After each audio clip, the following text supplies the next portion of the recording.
Bismillahirrahmanirrahim. Assalamualaikum warahmatullahi wabarakatuh. Waalaikumsalam warahmatullahi wabarakatuh. Punten Gus, saya Arif dari Mojokerto. Saya baru 2 kali ini hadir di sini. Ngapunten, ini ada sedikit pengalaman. Jadi sebenarnya saya nggak tahu kenapa kok awal bisa menghadirkan sini, karena memang kemarin tuh sempat dalam hati itu ada semacam kayak getaran, ada zauk rasanya, terus saya harus kemana ini. Jadi alhamdulillah apa yang disampaikan Gus tadi itu menyentuh sekali, sampai ini adalah pengalaman pribadi yang urusan dunia kadang-kadang seakan-akan itu maunya kelihatan mau di depan mata, ibaratnya tuh ya. Ternyata Allah menakdirkan, ternyata lepas. Tadi disampaikan. Jadi rencana Allah ternyata jauh lebih indah. Jadi yang saya tanyakan, saya karena masih baru, saya juga masih awam tentang zikir sirul asrol ya. Mungkin kemarin saya sempat lihat, tapi saya belum tahu banyak tentang zikir asrol. Terus kalau hati ini, zauk ini sampai ibaratnya sudah membuncah, apakah nanti harus lari ke uslah atau sampai ke kolwat, padahal orang itu sedang mempunyai tanggung jawab dan punya tanggungan dalam sebuah keluarga. Tanda-tanda orang itu kalau umpamanya harus lakukan uslah atau menuju kolwat itu gimana? Terus mohon disinggung tentang sedikit zikir di Sirul Asrol, apakah sama seperti yang di dalam bukunya Sirul Asrol yang karya Syekh Abdul Qadir Jalani. Itu aja, mohon maaf kurang lebihnya. Wassalamualaikum warahmatullahi wabarakatuh. Waalaikumsalam warahmatullahi wabarakatuh.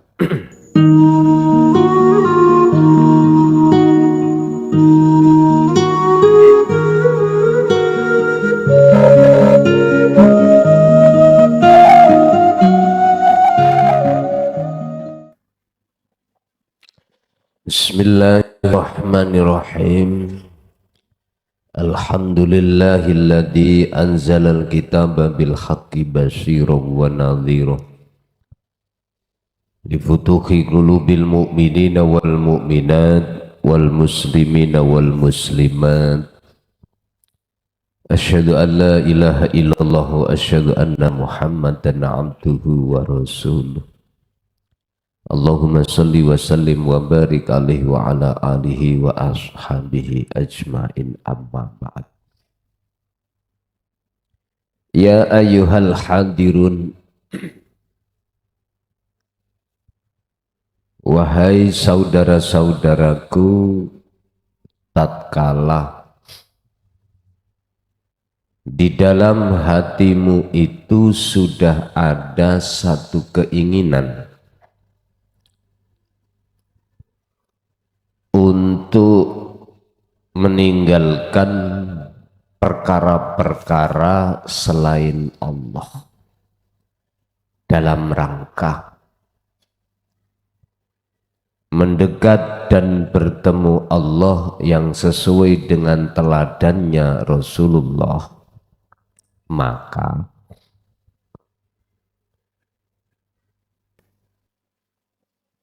janganlah hatimu khawatir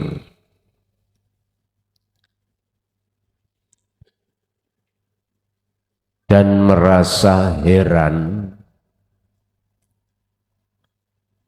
ataupun merasa takut apabila dihadapkan keadaanmu itu dalam masalah urusan dunia iku difekirke Gusti Allah.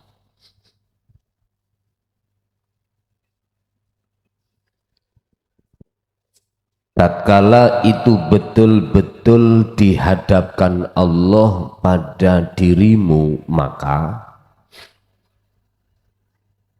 ada rencana Allah yang mungkin belum kamu ketahui.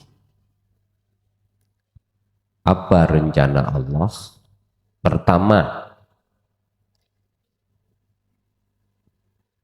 tatkala kebutuhan jasmaniahmu itu tidak dihabiskan Allah, justru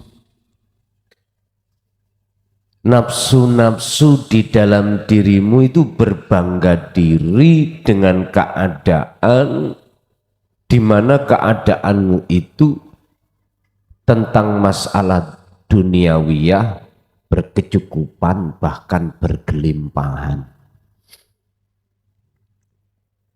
Itu akan menjadikan susahnya dirimu untuk tinggalkan perkara selain Allah. Sehingga maksud dan tujuan Allah menghabiskan, bahkan menghadapkan selalu ujian yang bersifatkan balak itu didatangkan. Sebab pada umumnya nafsu ketika saat mendapatkan anugerah yang tidak kekal ini banyak kepentingan. Banyak kepentingan yang kita tidak tahu. Justru ketika saat dihadapkan situasi keadaan kebutuhan jasmaniah ini min atau selalu silih berganti ujian yang enggak enak, itu tidak disukai nafsu.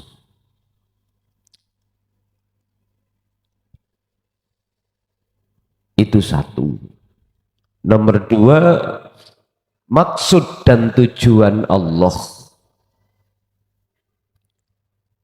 selalu menghadapkan kondisi yang tidak enak, itu supaya hatimu itu tidak mudah terkontaminasi oleh kepentingan nafsu di dalam diri kita. Kalau hati sudah tidak mudah terkontaminasi dengan kepentingan nafsu dalam hati kita masing-masing, maka itulah yang kami maksud golongan orang-orang yang hatinya lebih cepat datangnya kepada Allah, laksana seperti kalbarki, datangnya laksana seperti kilat.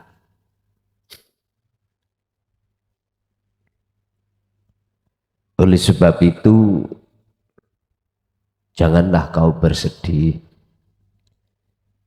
jikalau dihadapkan ujian yang enggak enak, termasuk garwa sampean kali kula niki metotok ae terus. Diserak gelem budal nyambut gawe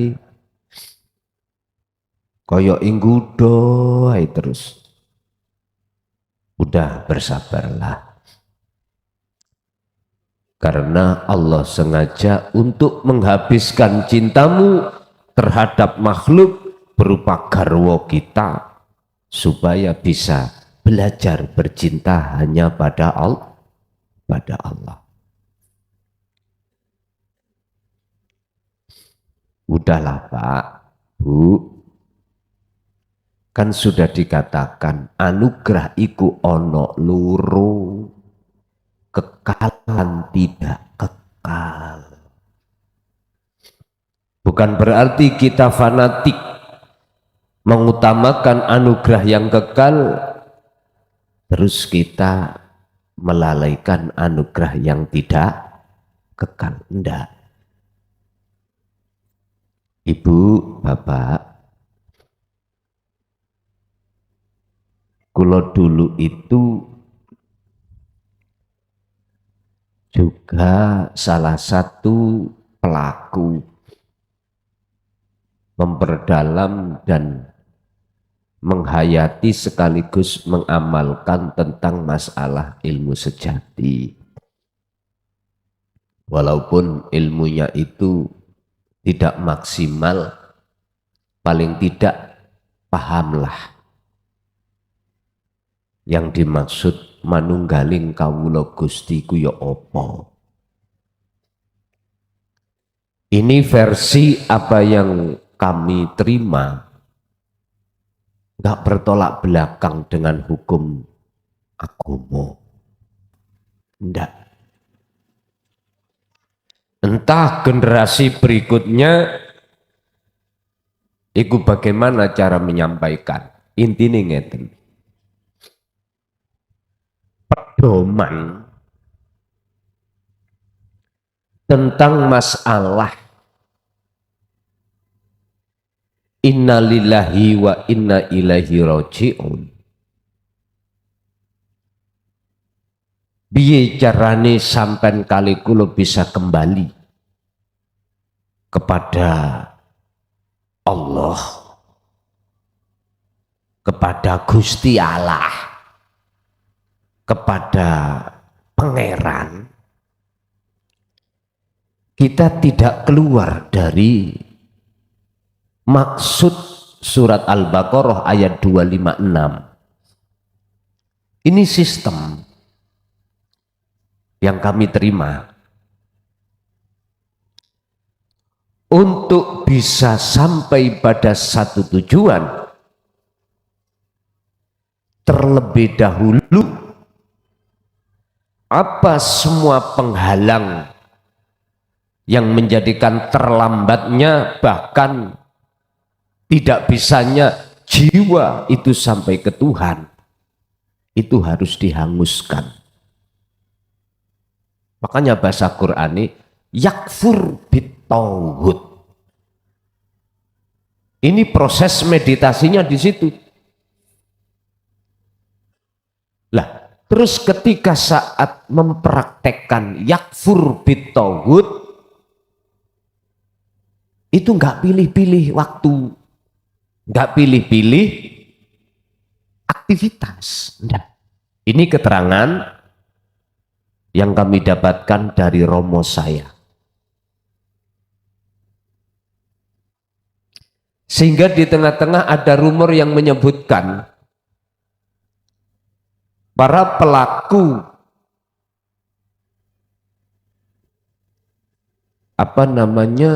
meditasi itu harus meninggalkan ini itu, boten. Harus meninggalkan apa yang dilakukan oleh orang-orang syariat, boten. Ini apa yang kuterima. Di situ ada sistem dua. Allah memperjalankan si salik untuk bisa sampai ke wusul, itu ada sistem dua.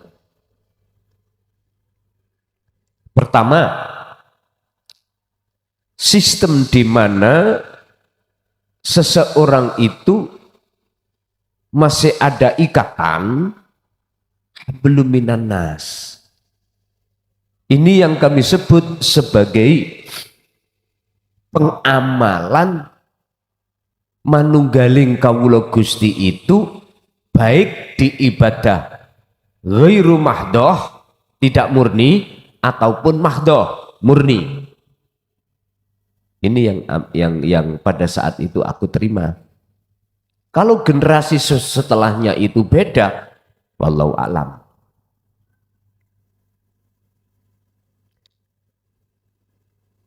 Dasar hujai di mana? Al-Baqarah juga. Ayat 238. Mengapa harus Al-Baqarah yang dituangkan? Baqarah iku sapi. Artinya sapi ku sikile. Artinya sifat kita sebelum wayu mimbillah, ya, bahkan sebelum melaksanakan yakfur bitauhud, membersihkan diri dari sifat-sifat hayawaniyah, tak ubahnya kita seperti sapi. tak ubahnya. Maksudnya di situ. Di dalam Al-Baqarah 238 itu menyebutkan bahwasanya ketika kita meditasi, apa sih meditasi? Kholwat. Nyambungkan ruh terhadap Allah, itu tidak hanya satu aktivitas ibadah murni aja atau tidak murni aja, enggak. Di situ dikatakan jagalah. Iki kata perintah. Kalau jagalah, iki berarti ada sesuatu.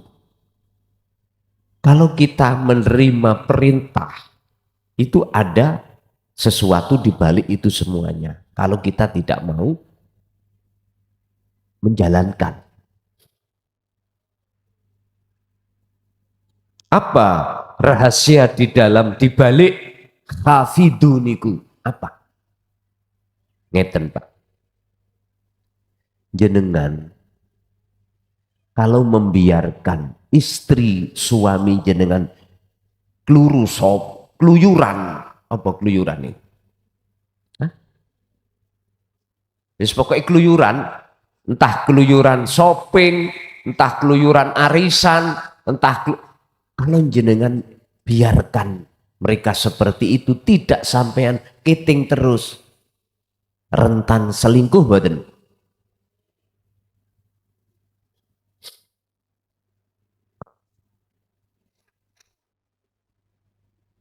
Itu pasti.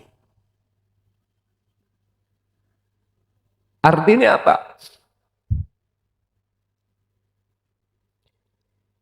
Kita harus tahu mengapa para Romo mengatakan sholat daim itu 24 jam itu di situ. Jagalah. Waktu demi waktu hatimu itu selalu sholat. Mana? Kalau yang kita maksud sholat daim itu dalam satu waktu aja, katakanlah jam 12 malam. Selainnya tidak, ya otomatis jiwa ini pasti akan selingkuh karena tidak dijaga. Saya mengibaratkan suami dan istri yang kita biarkan ngeluyur sendiri, itu laksana kita tidak mau menjaga waktu demi waktu. Itu satu. Yang nomor dua, berarti yang pertama tadi kita itu 24 jam waktu kita jaga. Yang kedua, ada seseorang itu tanpa ada kolerasi atau menghormati dari hukum-hukum hablum minan nas, mentingkan hukum hablum minallah. Lah, orang seperti ini biasanya ya ngetut ke karep, ngetut di karep yang muncul di dalam hatinya tanpa ada koreksi diri terkait apa hukum-hukum di dalam hablum minan nas. Sehingga saya katakan tadi sak karepe dhewe. Sehingga beliau pun menjaga 24 jam ini, menjaga lewat apa pancaran yang kami sebut sebagai kerenteke ati, selalu mereka jadikan untuk sowan ing ngersane Allah. Setahu saya, sholat daim 24 jam itu tidak harus ditentukan hanya jam segini, lamanya segini, enggak. Seluruh aktivitas yang Allah hadapkan, baik hukum syariah maupun hukum hakikat, hati selalu bersandar terhadap Allah Subhanahu wa taala. Sehingga hafidhu ala sholawah itu dijaga dengan hafidhu ala wassolatil wusta di sini. Artinya hukum jasmaniyah ini selalu Anda jaga dengan hukum ruhaniyah. Ini setahu saya terkait masalah sholat daim, karena tadi ono sing mekengkeng tanya tentang sholat daim itu bla bla bla bla bla. Oke. Wong namanya wong langsung ilmu kadang ngantuk, kadang boten ngantuk, sehingga waktu diterangno gurune biyen nek pas ngantuk nggih satu contoh wala taqrabuz zina innahu fahisah, jangan kau dekati perkara zina. Terus diibaratkan ini, ojo ide-ide motor liwat, bahaya, numpak wae selam, lepas ngantuk nggih ya, terus tangi numpak wae selamat. Lah ini bahaya ini ada di situ. Nah niki akhirnya ya wis numpaki ya terus ngoten. Repot. Pun Bapak Ibu, kembali kepada mukaddimah, intine jenengan yang belum jadi salik, bahkan lebih-lebih yang jadi salik. Salik itu apa? Hati yang sudah ada keinginan melakukan perjalanan untuk menuju Allah.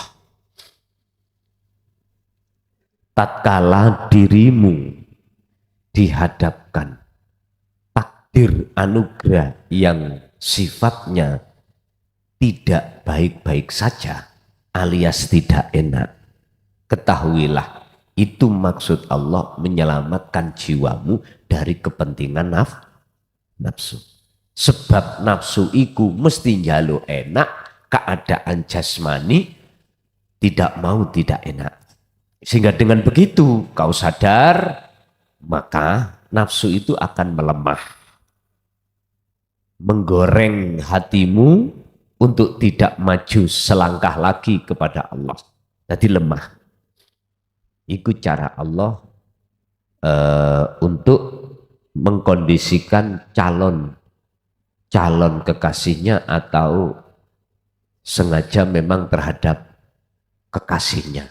Khusus bagi yang sudah sampai pada tujuan, jenengan wis gak usah banyak tausiah, karena guru langsung sampeyan dhewe dalam diri Anda itu tidak kurang olehnya memberikan tausiah atau nasihat-nasihat dalam kehidupan panjenengan selama ini.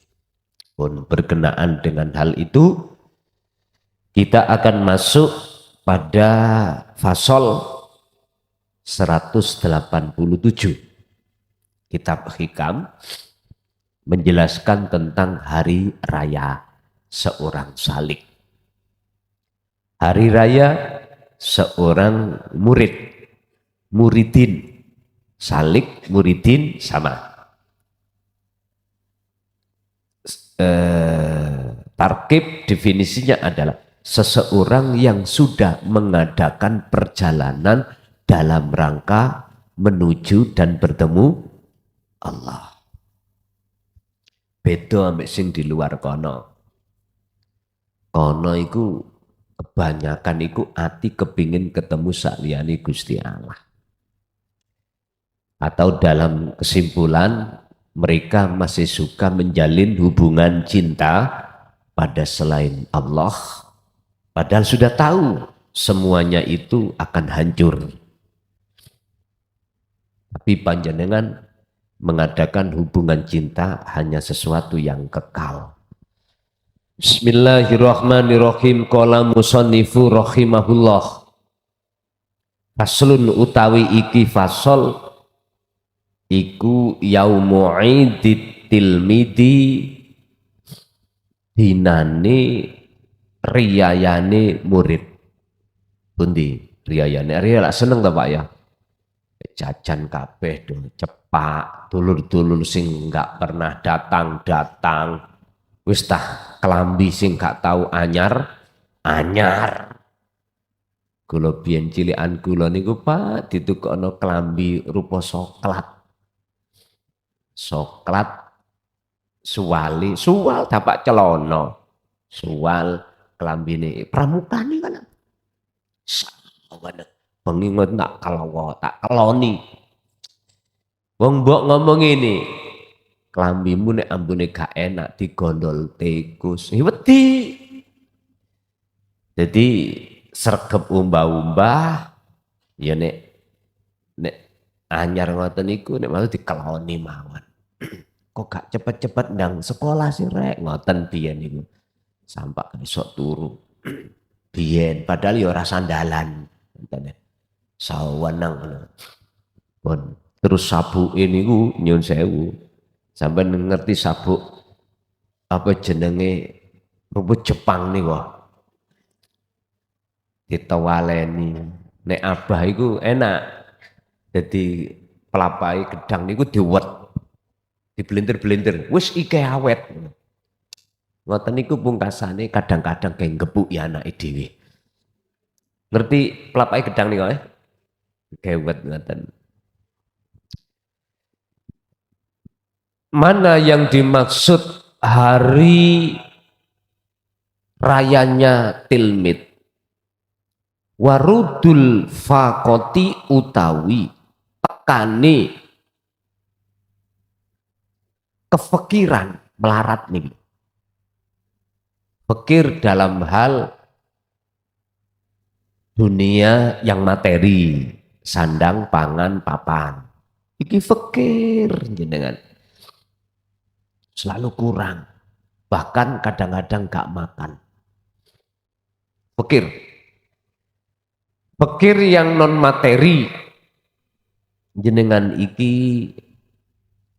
enak bae ya dadi Pak RT nah, enak bae ya dadi wong sing orang yang cari uang enggak pakai kerja wis status jenengan kok dijauhkan dari status atau keadaan yang enak-enak alias jenengan ini keadaan fakoh kefakiran dalam hal apapun iku ayatul murid iku sebetulnya laksana piro-piro riyayane piro-piro murid nah coba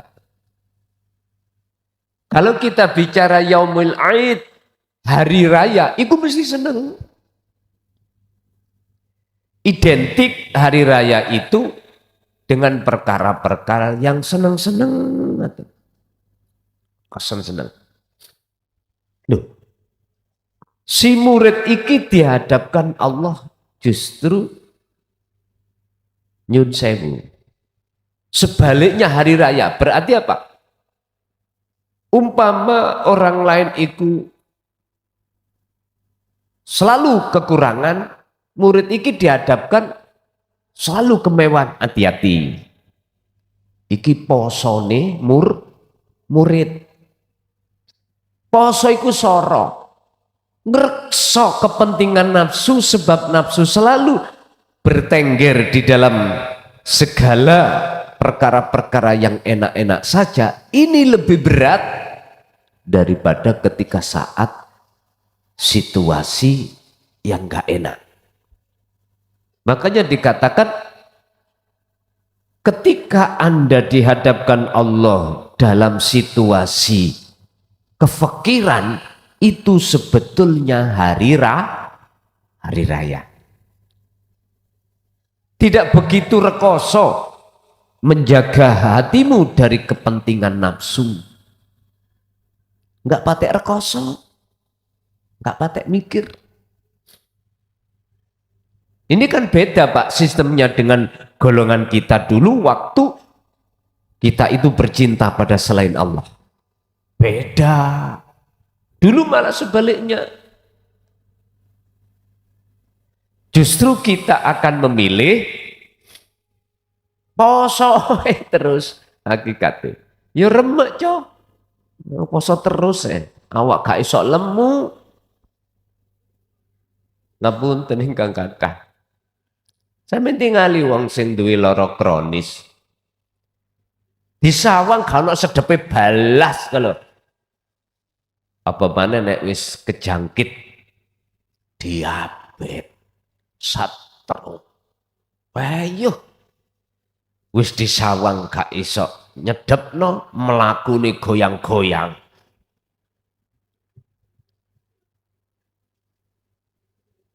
Tapi enggak terasa kita kalau sebetulnya laksana seperti itu. Masalahnya enggak ngerti sejatine apa di dalam perkara-perkara enggak enak lan enak. Karena enggak mau kita itu ngaji tauhid. Jadi ya enggak paham. Itulah yang di dalam ayat Allah katakan mereka itu mempunyai mata tapi tidak dipergunakan untuk melihat, punya telinga tapi tidak mau digunakan untuk mendengar, punya mulut tapi tidak mau digunakan untuk berbicara. Ya, seperti itu.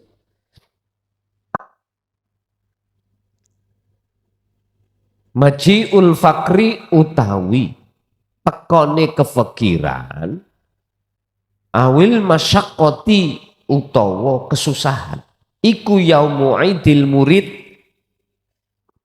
hakikate dino kebahagiaane murid.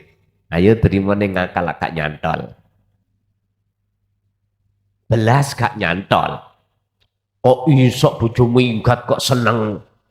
Lah ngoten nggih. Kok iso anak kecelakaan kok seneng, kok bisa? Nah, krono sampai menggunakan tipu daya nafsu lewat akal ini Bapak Ibu. Enggak menggunakan rasa. Coba kalau menggunakan rasa, pasti tahu. Orang yang hatinya sudah mengenal rasa, mesti dirinya itu sudah menganggap bahwasanya Allah itu dekat. Makanya ini disebut makom muraqabah. Orang kalau sudah menggunakan rasa di dalam hatinya itu, mboten mudah.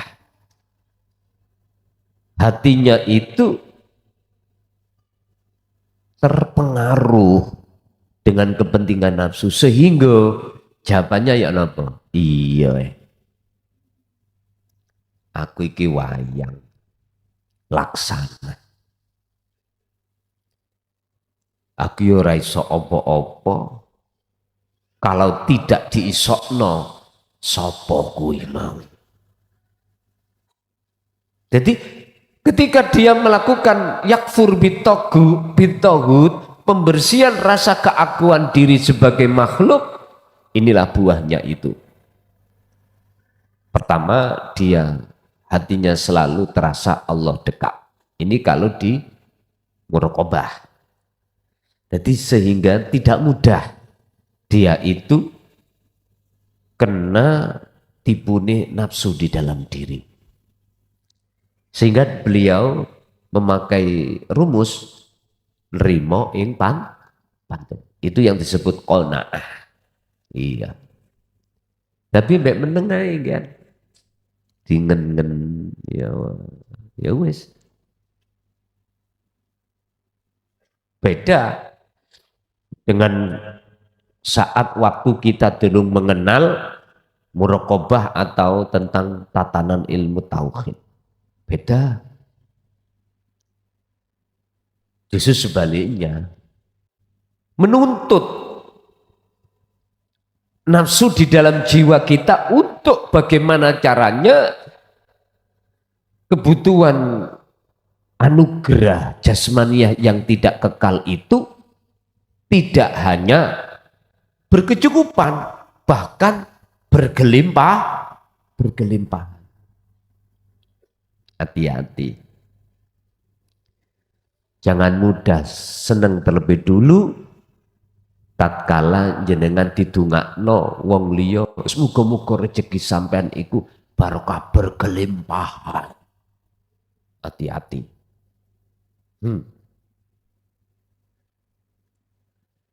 Bahkan ada tuntunane lho Pak, ngeten tuntunane. Gusti, yen rezekiku ono nisa ndang cepet unggahno. Yen ono ndukur di atas ndang cepet sampean turunno. Nek ado sampean idekno, nek haram sampean halal. Kuwi lho ngatur Gusti Allah. Apa kuwi sing diatur? Ingat dulur, kejadian sekecil dan sebesar apapun secara fisik disebut takdir, itu enggak ada satupun yang terlepas dari buku catatan yang Allah catat di zaman azali. Enggak bisa. Nyun sewu. Urusan kapan kali kula sampean pilek. Ngerti pilek nggih? Iku wis ana catetane. Nek Gus Dur iku ben duduk. Lah ngoten nggih. Kok gak disesek-sisekno. Aku eling jaman cilikan kula biyen, Bu, jujur mawon. Umbel ijo sama nok kene. Ngoten niku disenggeruk maneh, mlebu maneh. Lho berarti jenengan sing guyu ya ngalami, ngoten lho. Alah.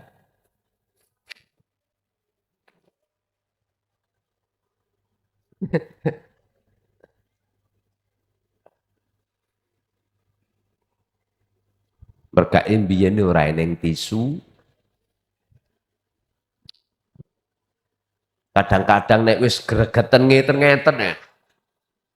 Nggih ta ya? Gak lanang gak wedok, makane kabeh iku mantane wong umbelen. Ya nek gak umbel ijo ngoten. Insyaallah.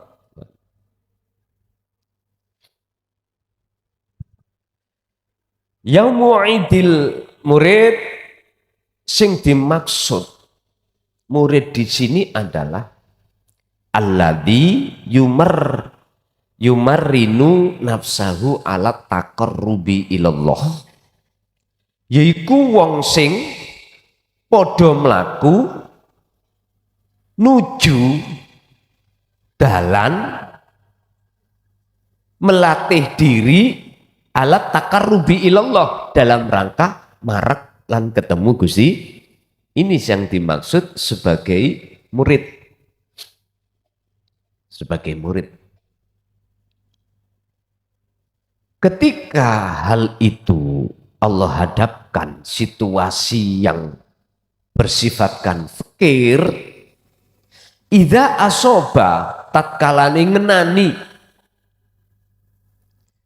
al murida ing salik apa dikun perkara sing nyumpekno, wa fakrun lan perkara sing apa memelaratkan, wa balaun lan perkara sing nyusahno, ya fasa'aro bidzulli indallahi ta'ala. Sehingga mereka ini menjatuhkan keakuan diri sebagai makhluk ing ngersane Allah. Ketika si salik itu menghadapi posisi situasi dohir tidak baik-baik saja, sehingga mereka itu menjatuhkan diri di mata Tuhannya, berarti bersandarnya pada Allah, iku fahuwa mongko utawi si murid yang seperti ini iku afdalu waktin litaksili fadlillah,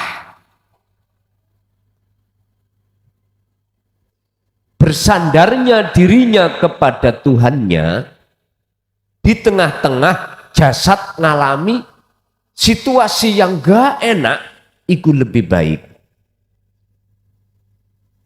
Karena apa? Karena dengan cara itulah akan lekas tercapainya status fadli Allah, litaksili fadlillah, apa maksud? Maqamul ma'rifat.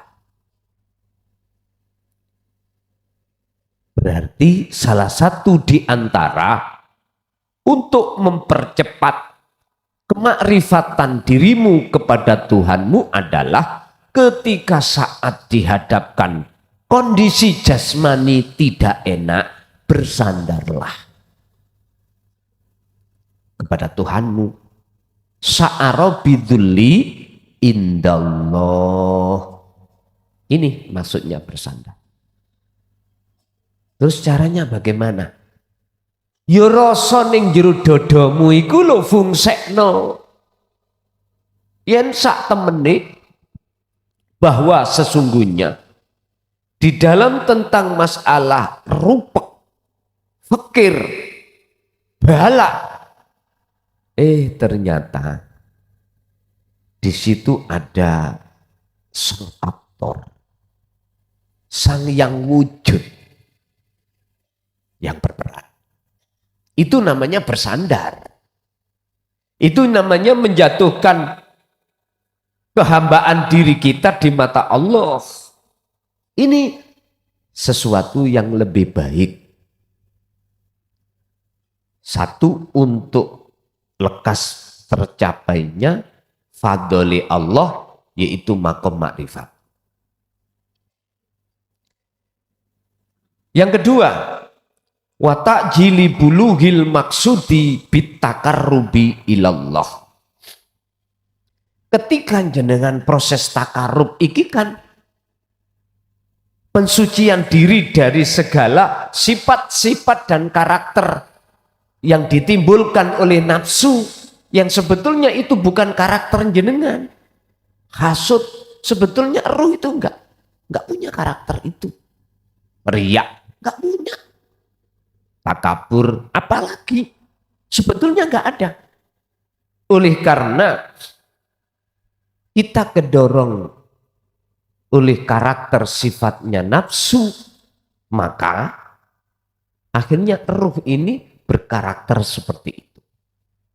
Loh, supaya lekas perkara-perkara yang menghalangi jiwamu dalam rangka pertemuan terhadap Allah ini, secara ilmu, teori, lekas hilang, lekas tercapai, iki hilang. Terus dikembalikan. Sing ilangno ya sapa? Terus yang membuat jenengan bisa bersandar kepada Allah ya sapa? Sampeyan kudu mengembalikan ke arah situ, Pak. Supaya tidak terjebak di dalam hukum dua. Hukum sebab dan akibat. Biar tauhid sampai iki murni, sampai harus seperti itu. Apa maksudnya? Biar jenengan iki tidak berdiam diri aja di makom muraqabah. Biar sampai tercapai makom fana, lebih-lebih makom makrifat. Kalau makom fana dan makrifat ini kan sudah tidak lagi berbicara sebab akibat. Enggak, sudah. Itu loh maksudnya ada di situ. Sehingga ketika dijatuhkan diri sampai dalam situasi apapun, ning ati ngomong, sapa ya sing gawe ngono. Ning ati gak usah diomongno wong liya. Ning jerone dada mawon. Loh, inilah yang dijadikan sebagai dasar. Kebanyakan orang tatkala mengenal tauhid, prosesnya lebih-lebih dulu gawe kesimpulan, aku mau laku apik di mata wong, kok sing muncul pujaan, laku elek ae. sing muncul biar cacian. Sebab datangnya cacian masyarakat terhadapku itu jamu. Budi bentuk jamu. Jenengan mudah untuk menyempurnakan ubudiyah sampai di mata Allah. Menyempurnakan ubudiyah itu apa? Sifatnya makhluk itu kan gak wujud, Pak. Sifatnya makhluk itu ndak punya apa-apa. Karena apa? Ketiadaan perkara yang wujud. Sehingga disebut sebagai Adam. Makanya yakfur bitohut, lekaslah kau itu meniadakan dirimu yang sebetulnya tiada, tapi di dalam hatimu terasa ada, hilangkan. Loh, gampang toh? Beda dengan yang datang pujaan. Nek pujaan akhirnya ngerampas baju nih Gusti Allah. Akhirnya nengati, iya aku dipuja wong berarti aku iku apik. Kebalikan toh. Makanya Ibnu Athaillah di dalam makalahnya mengatakan bahwasanya pujaan masyarakat yang datang terhadap dirimu, bahkan datangnya silih berganti, itu merupakan racun yang mematikan. Bagi siapa? Bagi golongan salik yang mana? Bagi golongan kita yang masih di perjalanan, Pak, ini. Tapi kalau jenengan sudah sampai pada tujuan, nggak akan terpengaruh. Laksana gini, sampai iki pengen mendapatkan pelem, berhubung dur peleme, sampai kudu cari tangga. Ondo nih loh Pak, ondo, buat menek. Ketika jenengan sudah ada di posisi tujuan, nggak perjalanan, ondo ini sampai lewati, maka ondo ini gak terpengaruh dengan jenengan. Sampai itu hanya terpengaruh dengan wujud buah itu. Ondo, bahasa Indonesia ondo itu apa? Tangga. Tetangga apa tangga? Tangga. Tangga itu sudah nggak fungsi buat jenengan. Karena posisi sampai sudah ada di atas, sudah ada di depan buah itu. Hati sampai hanya terpesona dengan buah. Gak mungkin terpesona dengan tangga itu, gak mungkin. Tapi kalau posisi sampai ada di tangga, ya ini. Akhirnya ngomong teori. Ya kawan, nek gak katik wasilah. Lantaran, ya gak iso. Lah ngono nggih. Iku memang iya. Maka di dalam surat Al-Maidah ayat 35 Allah katakan, wahai orang-orang yang bertakwa wabtagu ilaihil wasilah. Wahai orang-orang yang bertakwa carilah wasilah, jalan, thariqah, tali. Jikalau kau ingin ilaihi, mendekat dan bertemu Allah. Oke. Ayat ini masih berlaku kepada kita yang masih disebut salik, Pak. Disebut salik. Bahkan kalimat wabtahu ini menurut kami wajib. Wajib. Karena posisi kita masih disalik. Lah gitu loh. Kalau posisi kita itu sudah di fana bahkan di makrifat, wis gak butuh wis. Bojo gak butuh, anak gak butuh. Apapun kehidupan dunia ya gak butuh. Dan jangan rokokan sih butuh mboten. Sik butuh. Ya nyambut gawe ya ngoten lho dulur maksudnya. Allah meletakkan nafsu dalam diri Anda itu ya gak ngawur. Di situ banyak nafsu. Syahwat itu ada yang disebut syahwatul farji. Ada yang disebut syahwatul dunia. Syahwat itu apa? Keinginan. Dorongan dalam hati jenengan. Tinggal keinginannya kemana? Kalau keinginan terhadap Allah bukan syahwat, himmah. Padahal pada artinya niku. Khusus bahasa syahwat itu dilarikan terhadap status nafsu. Syahwat lo ya. Sama-sama mempunyai arti satu keinginan. Makanya dalam Al-Quran sampeyan goleki. Nek ono ketemu satu ayat pun njaluk piro? Sampean. Kalau bicara tentang ilaihi, marek nang Allah, itu mesti memakai kalimat nek gak liko utawa yarju. Liko itu cara bronto ning ati sampean untuk ketemu Gusti Allah. Nek yarju satu keinginan yang belum berjalan. Gak ada yang memakai syahwat, gak ada. Kalau ini Quran, takokno sing hafidah ambek hafid lah. Loh, kok ngene? Wis mulai nyelindro. Gak cocok ambek syariat. Syariat.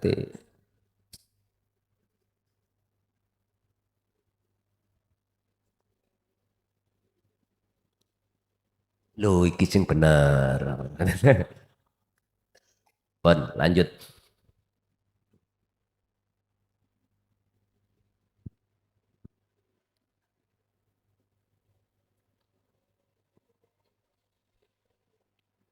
Keinginan yang bertajuk menuju dan bertemu Allah itu tidak disebut syahwat, itu disebut himmah. Ya, himmah. Tapi keinginan, dorongan dalam hati selain daripada Allah disebut syahwat.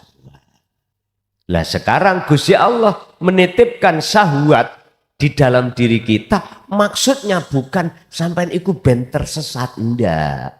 Aslinya begitu ndak. Maksud Gusti Allah meletakkan syahwat itu supaya jenengan mau untuk mengkaji di dalamnya itu sumber dari mana. Ngoten lho. Berhubung kita itu dikit-dikit tolak tentang masalah ketuhanan, dikit-dikit tolak. Akhirnya ya nggak bisa menemukan syahwat itu maksudnya apa. Sebab ada dua golongan ketika saat Rasulullah menyampaikan dinul haq, itu dikatakan faminhum man hadallah. Pertama, mereka yang Allah kasih petunjuk. Yang kedua, wa minhum man haqqat alaihi dolalah. Allah biarkan itu sesat. Kalau melihat dari sini, jenengan kalau tidak paham syahwat, mesti jawab sampean gimana? Wah, Allah pilih kasih, Allah nggak adil. Lah ngono toh? Kita nggak mau koreksi diri, Open. Coba kalau kamu mau koreksi diri.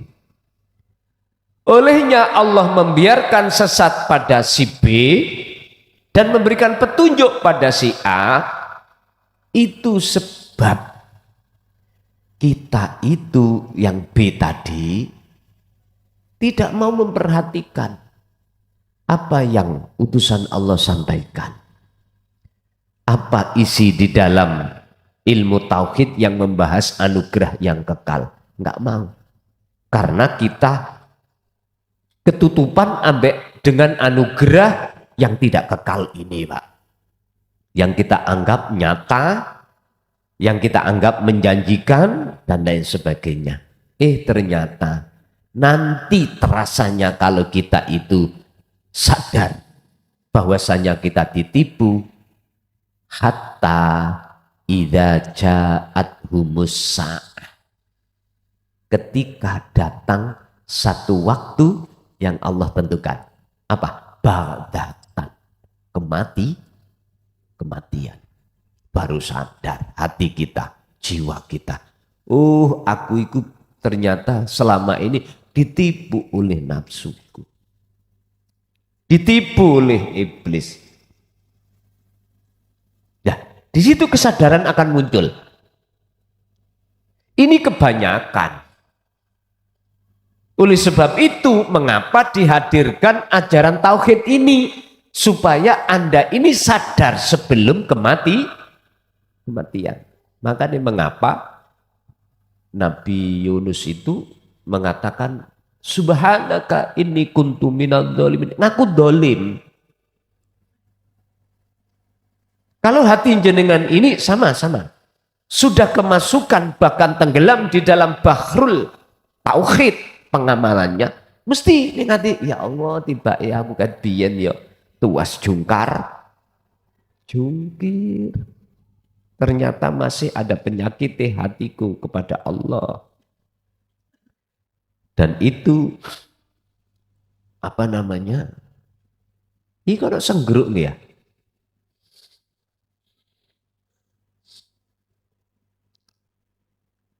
Kesadaran akan muncul. Akhirnya di situ dikatakan ini sak temene ingsun iku kuntu ono sopo ingsun iku minadh dhalimin golongan wong sing ngani baru sadar ketika dilek diuntal ikan paus. Artinya wujudnya siapa mas? Nabi Yunus enggak kelihatan. Dia ada di dalam perut ikan. Wujud jenengan dalam hati keakuan diri enggak ada. Nyun sewu. Sebetulnya maksudnya ikan, perutnya ikan nun. Itu sanepan aja, Pak. Maksudnya yo jenengan meninggalkan pergaulan terhadap orang lain. Wis minimal lah dikurangi. Yang tadinya itu sampai iku kalau kaine ngono ae nang tangga ngerawasan-rasan iya yuk kemanten mau lho. Wis yo ngene iku wong wedok ian. Engko nek kalau cocoke mesti dirasan. Masalah awak dhewe mang yo nang kemanten, Pak. Padha. Yuga kula, yuga ponakan. Yuga ponakan paring tuhur bang berangkat.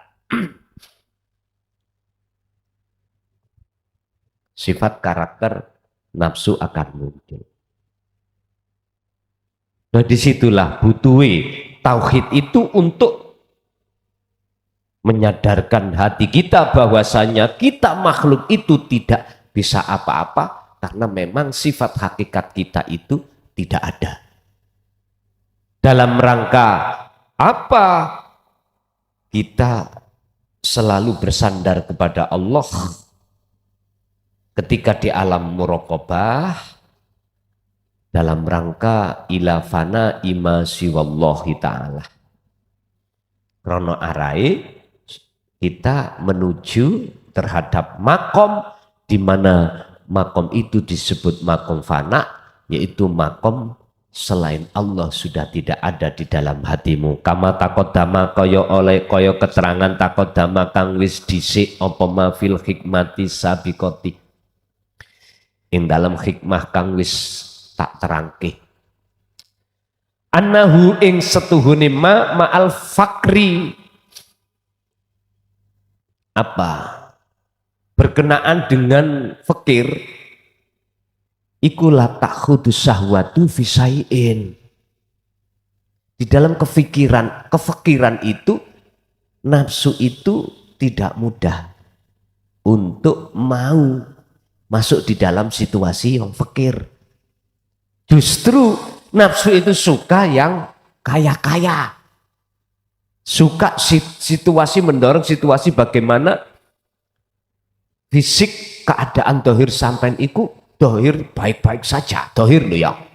Karena nafsu itu pada umumnya di situ. Makanya kalau sering dapat WA, piye carane utang kula lunas, terus kula niku ada toko masalah. Wih, penak tok iki rek ngene. Jawabanku ngene. Jadi sing durung takon nek wis krungu engko cekak takon. Ngeten. Lewat surah At-Tolak ayat 3. Allah katakan, "Wa may yatawakkal 'alallah fahuwa hasbuhu." Jikalau kau ingin berkecukupan dohirmu, yojo hatimu pingin mempunyai lepas dari kefakiran. Ya apa niku karepe? Jikalau hatimu ingin lepas dari kefakiran, ya jangan sampai hatimu itu ada keinginan keluar dari kefakiran. Nah, jangan sampai ndasku tambah kopior. Gini lho Pak. Jenengan tawakal, serahno sedaya persoalan iku pada Allah. Artinya ojo diakoni iku masalahmu. Lho ngoten lho. Ketika kau tidak ketika hatimu muncul rasa bukan masalahmu, dirimu kan sudah nggak ada. Ya tak? Berarti Anda gak punya keinginan. Berarti yang punya keinginan siapa? Ya wis. Niki Pak, dep kolektor kok duwe ilmu iki. Mboten purun. Marani nagih-nagih mboten purun. Makanya perlu dep kolektor iku tak jekno iki. Sampeyan delok lah. Wong sing kerjane dep kolektor pada akhirnya ya napa? Sampeyan tingali. Sampeyan tingali dhewe. Sebab ngene ya, sapa sing nandur jagung ya tukul. Ojo gelem lah saiki lereno sampean ojo dadi penggawean dep kolektor. Ojo. Babalah cek kalau wong tukang nagih. Mending yang sampean kali kula kerja golek rosokan. Lho tenan tak andani kuwi. Nek gak percaya sampean diteni. Sampean delok ta? Masa-masa akhirnya bagaimana mereka-mereka itu? Nyun sewu, Pak. Ya kolektor iku kudu fitness.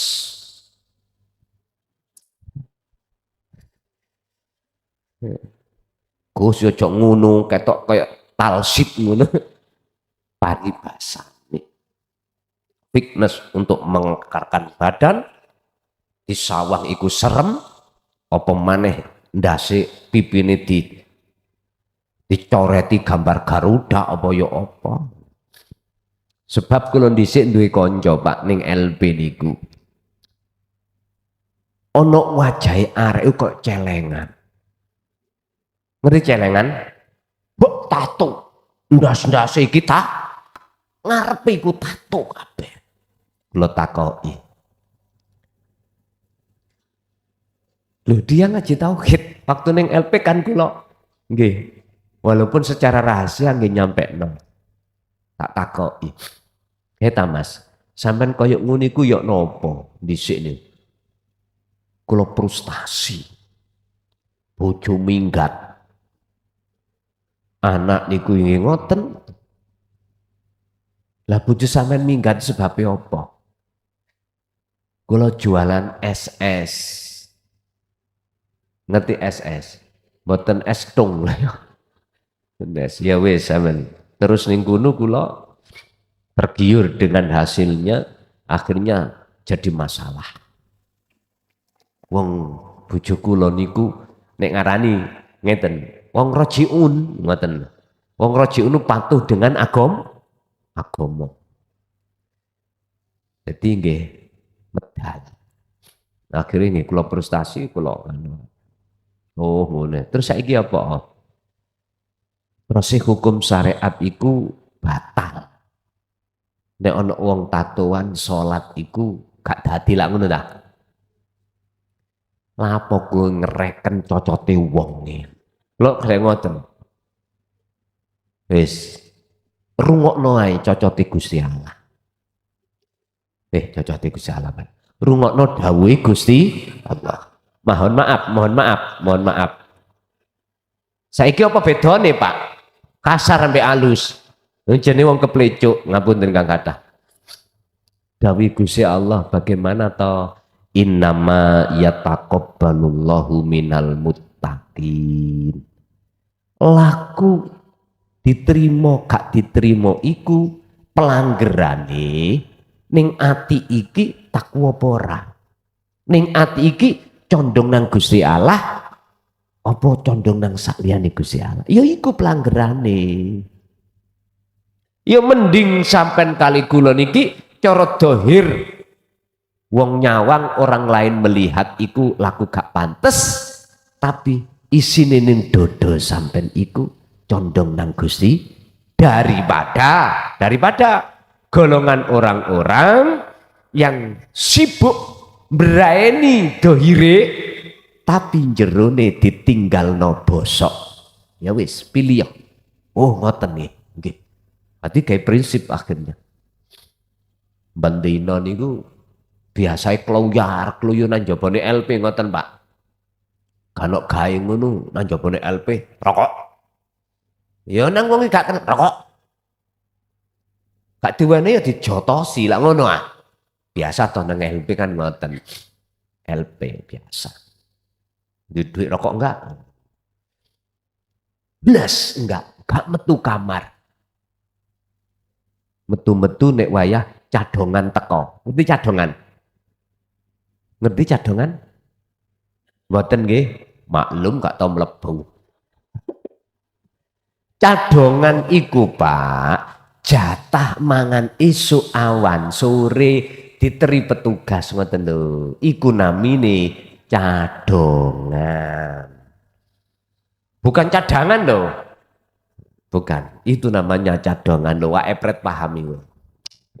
Mergai sak kelas sampai aku dulu. Bon.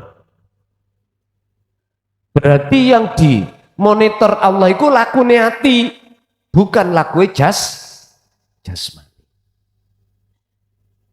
Lakune hati, pelanggaran itu lakune hati.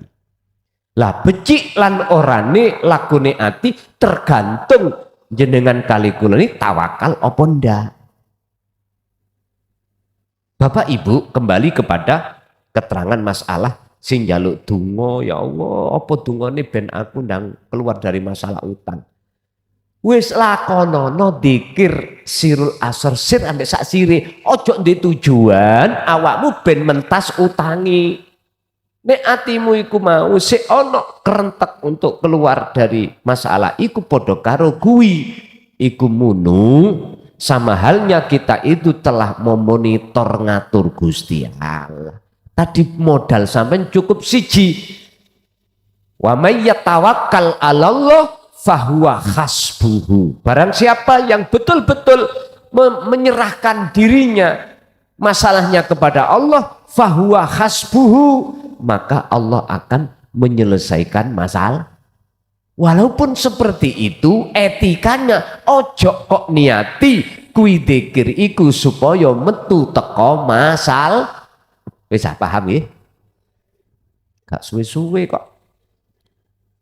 Ai anna hadil khali ai anna hadil khalata, maksudnya nafsu iku tidak akan gampang jaluk bagian.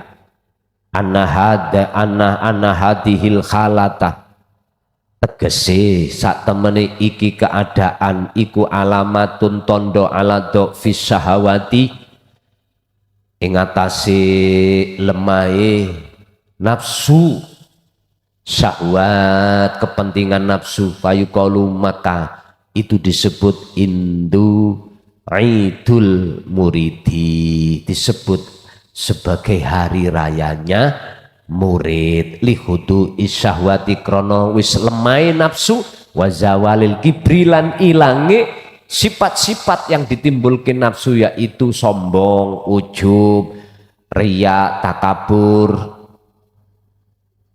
Indama yuwajihul jasadal fakru wal bala, tatkalane hatimu itu diposisikan Allah ning balak atau perkara gak enak, itulah nafsu akan lemah.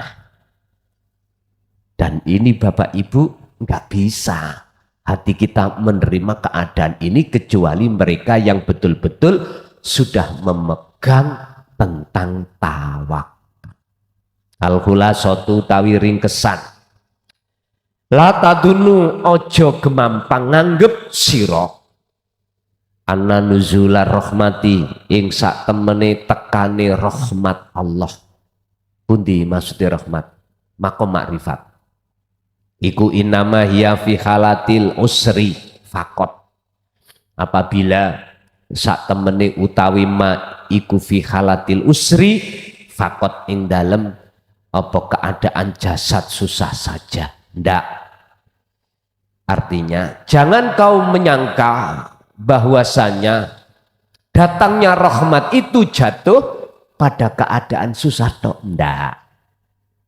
Bal fi halatil yusri, balik tekani iku bisa jadi ada di kondisi iku bagus.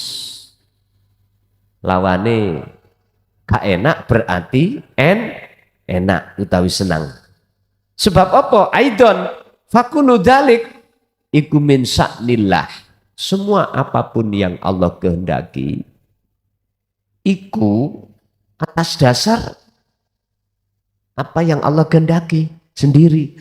Loh, kita tidak akan bisa mengatakan itu kehendak Allah manakala di dalam hati kita masih ada perkara yang aslinya gak wujud kita wujudkan. Contoh, jenengan ini dicakar kucing. Kucing iki aslinya perkara sing gak wujud.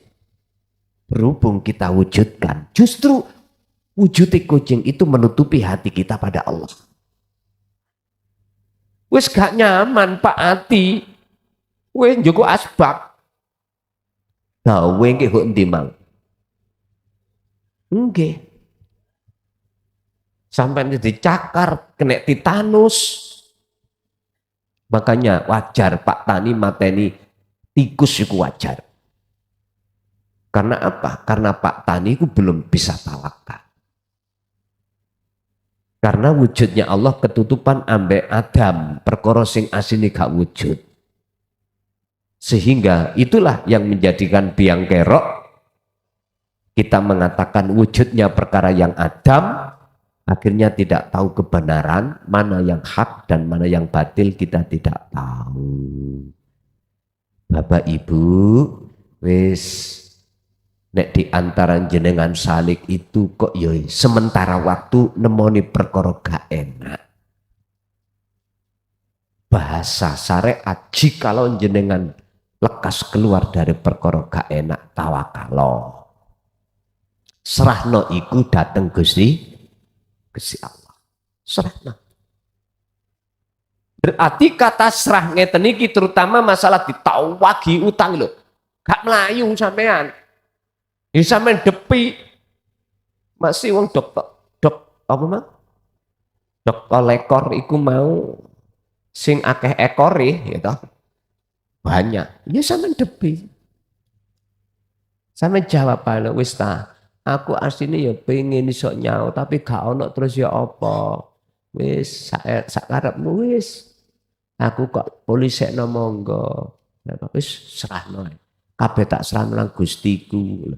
Tapi ojo ngono tok, di sisi lain atimu teguno dikire sebab iku kunci. Satu. Nomor dua, etikanya jenengan berzikir itu tidak untuk tujuan selesai ini masalah. Walaupun ayatnya fahuwa hasbuhu lho niki. Bahkan sebelum ayat yang nomor 3, nomor 2 ini at-tolak. Allah katakan wa yarzuqhu min haitsu la yahtasib. Jadi tekannya solusi itu tidak Anda sangka-sangka ikut ditekani Gusti Allah. Nah, sebabnya apa? Wa may yattaqillaha, karena jenengan memegang teguh tentang sistem takwa, ngilmu ngamal istiqomah dijalake. Lah ini bukan secara syariat lho Pak Bu nggih, secara hakikat. Jadi etikane senajano koyok-koyok ondang lekas selesai masalah, Tapi etikanya kita berzikir nggak ada tujuan untuk biar Allah itu menyelesaikan masalah. Jari Gusti Allah ini, le masalahmu urusan daunyo demel. Umpama ngomong abot-aboto, luweh abot wong duwe masalah, si Salik ini piye kok gak iso tekan-tekan nang usul, iku lebih berat sebetulnya daripada masalah yang berkenaan dengan anugerah yang tidak kekal. Padahal fadl anugerah yang kekal yaitu dijatuhkan rahmat terhadap jenengan berupa ditariknya ruh jenengan, jiwa jenengan ning singgasane Allah, singgasananya Allah. Ini lebih berat. Makanya beliau-beliau itu mengalami puasa dulu. Hakikate puasa dulu itu wis ninggalno perkara sing gak enak iku. Mboten niku. Puasa. Pandangan wong syariat dikatakan puasa. Tapi asli nih di situ juga ada hari raya pada jenengan Kaligula.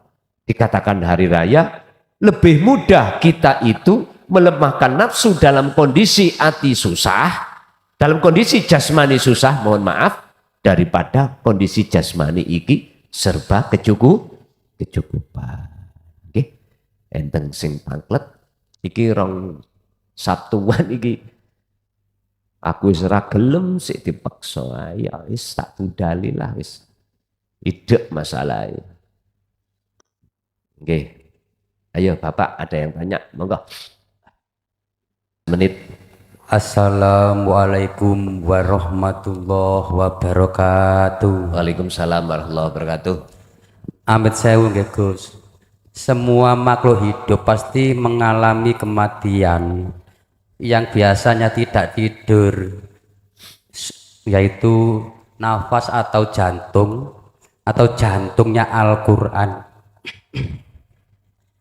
Dan sebelum kita kembali perjalanan menuju pulang yaitu ke rahmatullah, kita kan semua orang pasti mengalami sakaratul maut. Lah pas sakaratul maut Gus itu kan banyak orang seumpama di dunia itu kesenangan yaitu kemerlapnya dunia atau kebahagiaan dunia yang akan ditinggal sama ruh untuk kembali kepada Sang Pencipta. Kan semua itu sudah ketentuan yang sudah ditentukan oleh Yang Maha Kuasa. Yang saya tanyakan kenapa kalau sakaratul maut kebiasaan kan disuruh seumpama mbah ilingo, mbah nyebuto, kan gitu ya. Yang kebanyakan itu dominan surat Yasin. Kalau di dalam pesarian kan juga banyak surat Yasin atau jantungnya Al-Quran. Padahal itu surat Yasin yang 83 ayat. Mohon maaf ya Bu, kula mboten saged ngaos. Kan itu artinya kan beda-beda. Seumpama orang yang kesenangan dunia itu berlebihan kan biasanya kalau sakaratul maut ada yang mensem, ada yang melirik. Kok gak dikasih yang ayat seperti ayat 40. Lasam yang banggilah antu tolikar komaro walalai sabikunahar. Wis aja kuwatir Mak, gak ngarah matahari bertemu dengan bulan, gak ngarah tubruan. Aja kuwatir tak jogone sing nduk omah iki. Atau kok gak dikasih yang seperti ayat 61 supaya tidak bingung. Panik buduni hada siratu mustaqim. Wis nyembah aku atau Allah itu jalan yang lurus. Kenapa kok yang sering itu dibaca semua? Kan ada yang artinya itu berlawanan seperti ayat 29 atau 53 sama-sama ingkana, tapi yang satu muhdharun, yang satu khalidun, menjauh sama mendekat. Kok dibaca semua? Yang menurut tauhid itu gimana Gus supaya kembali menuju perjalanan pulang ke rahmatullah atau Sang Pencipta itu yang bagaimana menurut ketauhidan? Mumpung ada yang menyampaikan atau menyambungkan. Matur sembah nuwun Gus. Wassalamualaikum warahmatullahi wabarakatuh. Waalaikumsalam warahmatullahi wabarakatuh. Kebanyakan orang itu ngerti innalillahi, tapi mboten ngerti wa inna ilaihi raji'un. Kesimpulan dalam seluruh ajaran ilmu tauhid itu supaya jiwa manusia itu kesempurnaan dalam perjalanan pulang pergi, pergi pulang. Kalau pertanyaannya mengapa? Ya jawabannya cuma satu. Supaya manusia itu ngerti kesempurnaan. Ngerti kesempurnaan.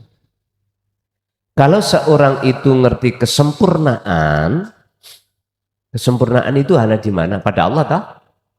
Makanya manusia nggak ada yang sempurna lah kan, enggak? Kalau kesempurnaan itu jatuhnya hanya pada diri Allah, maka disitulah akan mengerti bahwasanya hal itu sifat pertama jaiznya Allah, kedua menunjukkan sifat adil Gusti Allah. Sebab ini rumor yang berkembang di tengah masyarakat ini ngeten. Jare Gusti Allah Rahman Rahim. Lah kok nggawe neraka? Nggawe surga? Loh, Bapak Ibu, itu bentuk belum kefahaman kita di dalam kesempurnaan. Siapapun kita kalau sudah paham baik ilmu ataupun laku tentang ilmu kesempurnaan, mesti dia tidak akan pernah membedakan antara surga dan neraka. Itu pasti dia itu tidak akan pernah membedakan. Sehingga antara yang disesatkan dan yang tidak sama saja bagi mereka yang sudah di situ. Karena sudah ketiadaan selain daripada ingsun kang sejati, yaitu Allah Subhanahu. Berhubung kita belum ketiadaan perkara selain ingsun kang sejati, maka muncul namanya hukum rahmat, hukum surga, hukum yang namanya hukum azab. Bahasa-bahasa makhluk itu sih muncul. Laksana ketika masih kita belum naik tangga, mesti bayangno, iki kok peleme iku mateng apa gak ya? Lah belum naik wis mikir-mikir, iki kok kecut apa manis ya? Iki kok aku ceblok apa gak ya? Wis pake pikir. Lagian nek ndukur niku kathah pelanggrang, ranggang lho. Ngerti nggih? Angkerang nah. Engko aku dicokot agak ya. Ada lagi tawon das niku Pak, gede-gede. Engko aku gak dientup Pak.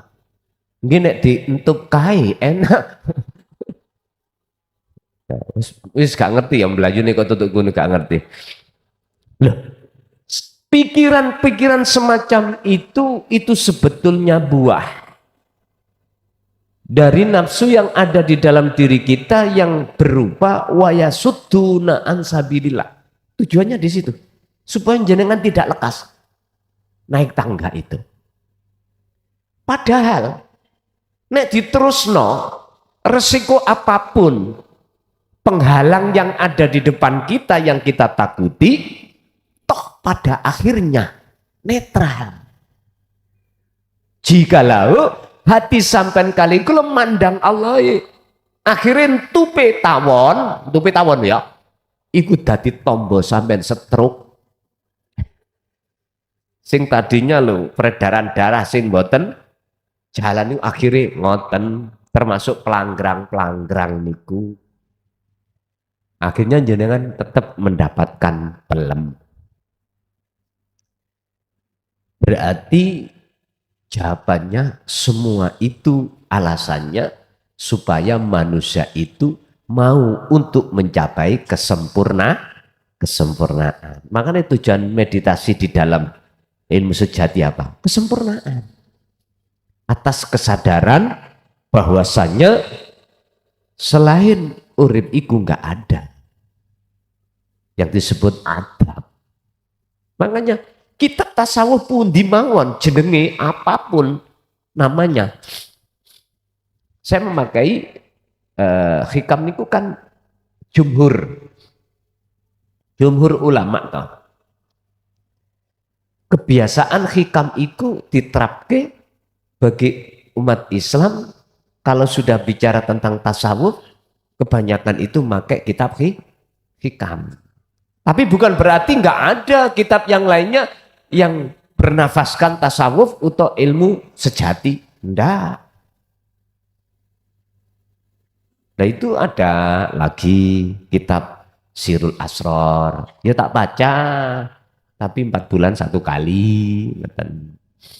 Dulu 1 bulan. Loh, saya mengambil sikap mengapa harus al-hikam? Karena jumhur. Jumhur itu apa? Pada umumnya dipelajari oleh umat Islam. Walaupun dari sisi matan dan sarahnya itu kebanyakan itu masih menggunakan kalimat yang membingungkan. Karena kebalian dari balik nih loh. Balik niku mutu, satu bahasa yang tinggi. Mutu bahasa yang tinggi disebut balik. Walaupun di situ kebalian satu bahasa sehingga menimbulkan ketidakfahaman, maka saya mempunyai satu rencana untuk mensarah dengan bahasa baik matan maknanya ataupun sarahnya itu sing mudah dipahami. Satu contoh. Tondone kalau balik ngeten. Jenengan iki dihadapkan jawab tapi gak didudono syarate. Ndak. Atau asbabun nuzule gak didudune.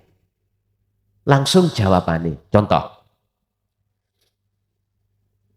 Dan ini juga berlaku dalam Al-Quran Pak. Al-Quran Karim ini mayoritas. Sehingga mengapa satu ayat Rasulullah disuruh dawuh terhadap para tokoh-tokoh ahli kitab pada saat itu, suruh kumpulkan tokoh-tokoh ahli kitab. Suruh kalian membikin satu ayat saja yang nilai dan mutunya itu minimal menyamai daripada Quran. Bisa enggak? Ora iso. Ora iso. Nyun sewu lho Pak. Wong Arab iki lho sing sapa sing durung sing wis tau nang Arab. Bahasane iku tik pecotot. Artinya dari tarkibnya itu gak cocok. Kebanyakan itu dari nahwu sorobnya gak ketata. Sing paling maju dan bahasa Arabnya itu persis Quran. Ini ke Indonesia. Makanya jangan heran. Banyak pondok-pondok salaf mengajarkan mulai nahwu sorob yang disebut ilmu ilat itu ya. Ilmu alat ya, ilmu alat. Itu banyak di pondok-pondok di situ. Untuk mendidik. Berbicara bahasa Arab dengan benar. Dengan benar itu secara Al-Quran. Kalau di Arab, ya pasaran nih loh Pak. Pasaran. Jadi ketika saat orang Indonesia berbahasa Arab, itu tidak keluar dari sistem Al-Quran. Beliau mengatakan sohi. Indonesia sokeh. Duduk sokeh nih. Sokeh. Lugatuhum bisih. Sokeh. Bagus Bang. Iku sing ngerti nahwu sorope, sing gak ngerti.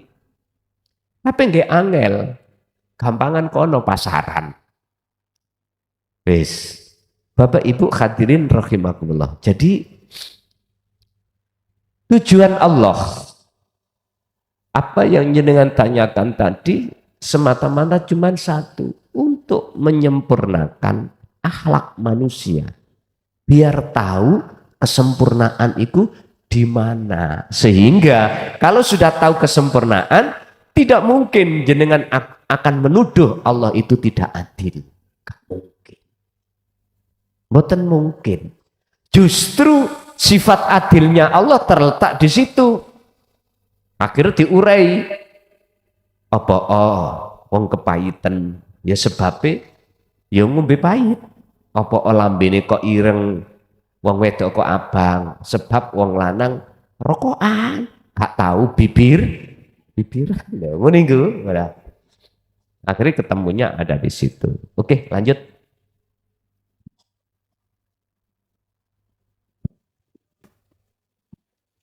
Assalamualaikum warahmatullahi wabarakatuh. Waalaikumsalam warahmatullahi wabarakatuh. Tadi tanglet Gus, Nggih. jika ada seseorang yang ditakdirkan Allah kaya di dunia, tapi pingin makrifat, terus pundi carane menyeimbangkan antara sukses di dunia lan kali sukses ten akhirat. Ngoten mawon, Kaya di dunia, ditakdirkan kaya di dunia. agak-agak ke depan nemik nggih. Jika ada seseorang yang ditakdirkan sama Allah kaya di dunia, tapi pingin Kaya di dunia. Iya. Nggih. Iya. Tapi pingin makrifat, terus pundi cara menyeimbangkan antara sukses di dunia Oh, dan ngoten. sukses di akhirat. Nggih, Ngoten. nggih, siap. Nggih. Matur suwun. Assalamualaikum Nggih, warahmatullahi Waalaikumsalam wabarakatuh. warahmatullahi wabarakatuh. Sebetulnya kalau kita bicara dia sudah makrifat, wis mboten butuh jawaban. Karena sudah mengerti. Oke. Karena ini ilmu, pertanyaan orang satu itu bukan untuk dirinya saja, untuk yang lainnya tak jawab. Bagaimana menyeimbangkan orang-orang yang sekiranya yang diletakkan Allah urusan dunia itu berkecukupan bahkan berlebihan dengan suksesnya akhirat, sehingga tidak menyalahi hukum dohir dan batin. Sederhana jawabannya, jadikanlah hukum syariat itu menjadi hakikatmu. Kok iso? Jadikanlah hukum syariatmu menjadi hakikatmu. Ngeten urayane. Ketika jenengan kali kula didudukkan Allah dalam posisi keadaan jasad iki berkecukupan bahkan berlebihan, jenengan di dalam hati ini duduke ruh utawa hati itu tidak di alam dunia. Domisiline ruh itu harus dan wajib di alam akhir. Untuk supaya ruh itu selalu duduk di alam akhirat, ini tidak terlepas dari sistem jenengan iki yakfur bitaghut, meninggalkan seluruh pengakuan diri sebagai makhluk. Niku kuncine. Sebab sing sapa wonge pingin ana njero omah, ya kudu ninggalno njabane omah. Omah iku rumah. Barang siapa yang ingin di dalam rumah, wajib meninggalkan dia di luar, berarti harus masuk ke rumah. Iki harga mati. Barang siapa akan muncul akunya Allah di dalam diri tajalli, maka wajib dia itu tinggalkan akune makhluk. Berarti proses tahalli itu sudah selesai. Niki untuk menyeimbangkan hukum kesuksesan dunia, akhirat pun sukses. Tengeri sederhana, orang ini Pak tidak semakin kaya semakin pelit, nggak mungkin. Sifat yang Allah keluarkan di dalam hati beliau itu berlawanan dengan sifat orang-orang awam. Berlawanan. Yang tadinya kita orang awam ini perhitungan. Tahu perhitungan ya? Aku arep pengene dihitung. Iki ono ganjarane apa gak yo? Dihitung-hitung. Nek aku ijen iku munfaridan salat mek sitok Nek berjamaah iku 17. Situ ambek milih 17. Hitung. Ini sudah nggak boleh hitung-hitungan. Wis mboten mungkin hitung-hitungan. Beliau jangankan hitung-hitungan urusan dunia di mata manusia, urusan akhirat pun tidak dihitung tentang surga atau ganjaran. Enggak. Ini kalau sudah betul di makrifat. Terus kuncinya cuma satu, hati sampean kedah selalu meniadakan keakuan diri. Lanjut. Bismillahirrahmanirrahim. Assalamualaikum warahmatullahi wabarakatuh. Waalaikumsalam warahmatullahi wabarakatuh. Punten Gus, saya Arif dari Mojokerto. Saya baru 2 kali ini hadir di sini. Ngapunten, ini ada sedikit pengalaman. Jadi sebenarnya saya nggak tahu kenapa kok awal bisa menghadirkan sini, karena memang kemarin tuh sempat dalam hati itu ada semacam kayak getaran, ada zauk rasanya, terus saya harus kemana ini. Jadi alhamdulillah apa yang disampaikan Gus tadi itu menyentuh sekali, sampai ini adalah pengalaman pribadi yang urusan dunia kadang-kadang seakan-akan itu maunya kelihatan mau di depan mata, ibaratnya tuh ya. Ternyata Allah menakdirkan, ternyata lepas. Tadi disampaikan. Jadi rencana Allah ternyata jauh lebih indah. Jadi yang saya tanyakan, saya karena masih baru, saya juga masih awam tentang zikir sirul asrol ya. Mungkin kemarin saya sempat lihat, tapi saya belum tahu banyak tentang zikrul asrol.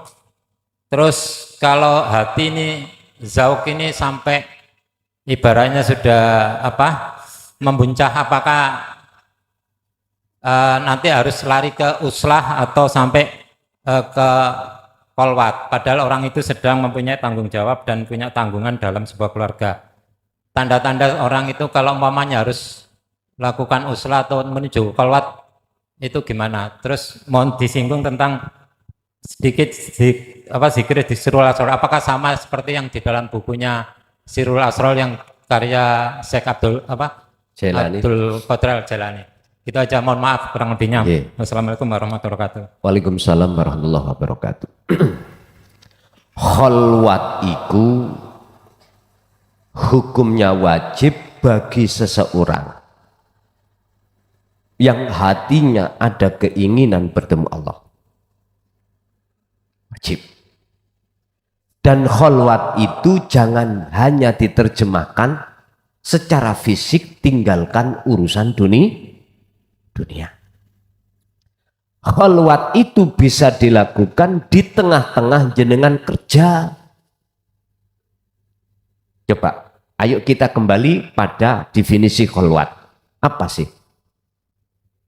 Wa may yakfur bit-taghut wa yu'min billah, itulah maknanya kholwat. Seseorang yang tinggalkan hatinya iman selain Allah. Contoh, jenengan kerja, tinggalkan rasa keakuan diri yang kerja sebagai makhluk, harus ditinggalkan. Otomatis akan muncul dalam hati sampean urip kang sejati, yaitu yang disebut ahad, Allah yang berlaku. Itu maksudnya yakfur bit-taghut wa yu'min billah. Tindakan ini disebut kholwat atau uzlah. Sebetulnya Bapak Ibu, kholwat yang beliau Rasulullah, para nabi dan kekasih Allah lakukan secara fisik, itu sebetulnya sanepan. Kan meninggalkan keramaian, meninggalkan dunia, iku asli nih rohanian jenengan jagate ati kudu ninggalno alam dunya iki, bukan jasmani. Kalau jasmani ning dunya tetep ning dunya mboten saged. Luwe yo mangan, ngelak yo pingin rokokan yo rokok, lho ngoten lho.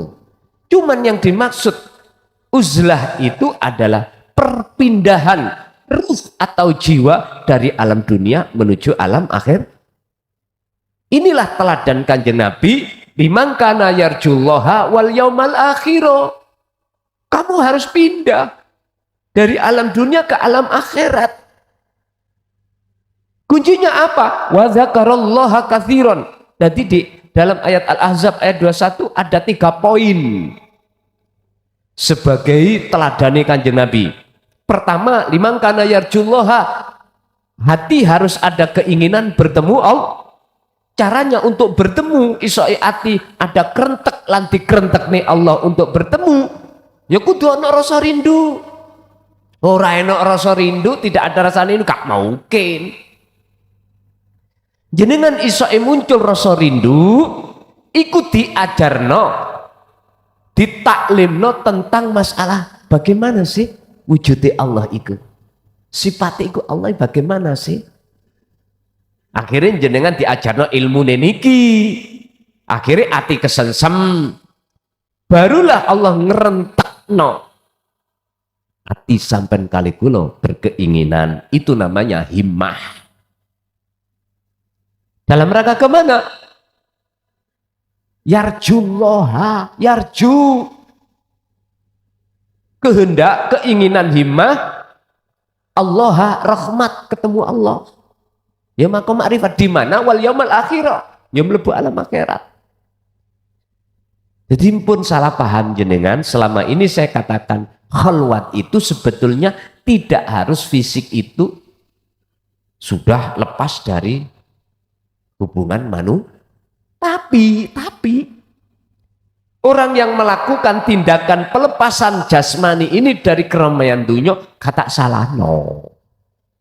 Karena beliau punya prinsip, aku nek sik ana omah gembul anak bojo, ya sik kerepotan atiku kena terus ae pengaruh lah ngoten nggih. Akhire mlebu alas. Kuwo. Mbuh wis, mbuh apa kono. Ya gak salah ngene iki, tidak salah. Itu satu. Nomor 2, tentang dzikir sirrul asrar apakah sama yang dimaksud kitab karangan Syekh Abdul Qadir Jailani yang terkenal adalah Sirrul Asrar, Pak. Dari sisi maknanya sama, cuman isinya tidak menjelaskan secara penuh tentang proses su'aul basirah, ainul basirah, wa haqqul basirah di dalam dzikir la ilaha illa anta. Sebetulnya enggak jauh berbeda dengan tasawuf yang lainnya. Cuman pas judulnya itu Sirrul Asrar. Di dalam rahasia ada rahasia. Cukup Pak. Kapan diterusno maneh ya? Besok Sabtu si ono maneh. Di wulan di wingi tak singitno Jumat situ cek isok badminton konangan. Alhamdulillah. Bulan iki tak kosono loro dik wingi ambek dik inginane Kamis Jumat. Wis apa-apa tak urek-urek dan padahal iku kosong. Nek gak dipolitiki ngene kapan ya Mbak ya. Pun Bapak Ibu hadirin rahimakumullah. Sedaya apa ingkang sampun Allah berikan pada malam hari ini estu-estu dados ilmu ingkang manfaat fid dini wad dunya wal akhirah. Lahumul Fatihah.